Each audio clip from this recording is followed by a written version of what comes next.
Фестиваль «Пионеры третьего тысячелетия» за свою 13-летнюю историю стал одним из самых ожидаемых событий года для актива детского и молодежного движения Башкортостана.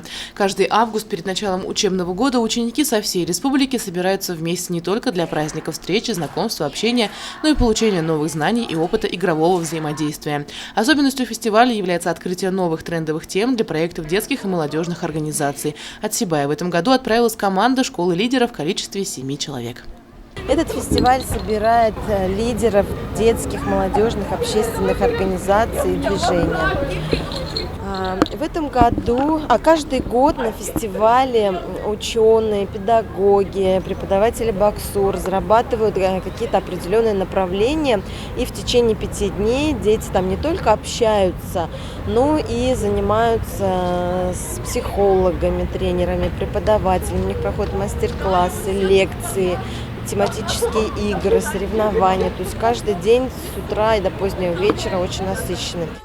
Прошлогодний фестиваль был посвящен вопросам вовлечения детей и молодежи в развитие городской и сельской среды. Основой фестиваля в этом году стали вопросы комплексной безопасности территории, возможности создания в городах и районах республики школ безопасности, которые готовят общественных инструкторов в этой сфере.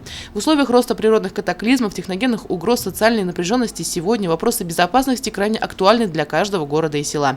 Речь идет о безопасности в сфере природы, технологий, общества в личном, общественном и территориальном форматах. Для ребят знания в этой сфере стали полезны. Для меня это мероприятие дало много новых знаний, которые помогут мне жить просто. Тема фестиваля, главное, была тема безопасности.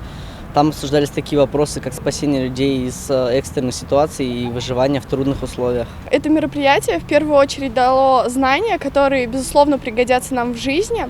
А также мне понравилось то, что мероприятия, проводимые там, были также развлекательными, такие как холли, фестиваль красок, а также тренинги с психологами.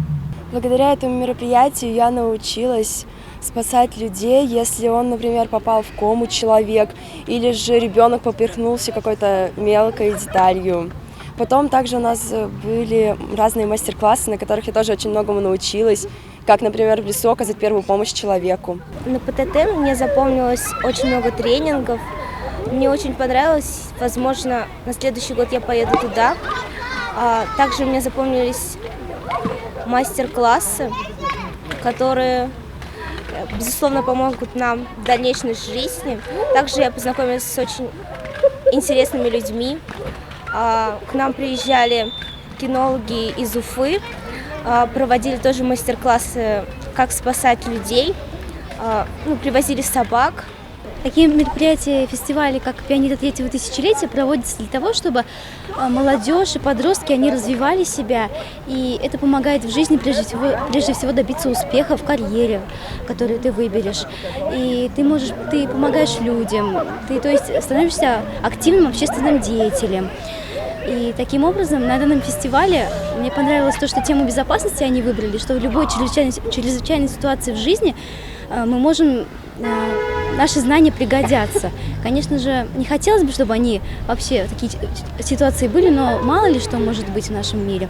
После таких приобретенных знаний как по теории, так и по практике, профессия спасателя, кинолога или пожарного у подрастающего поколения, вероятно, попадет в число приоритетных. Что ж, с такими пионерами третьего тысячелетия наверняка можно идти в разведку. Елена Афанасьева, Радмир Исенгулов, Гульгина Раскильдина, телекомпания СТВ.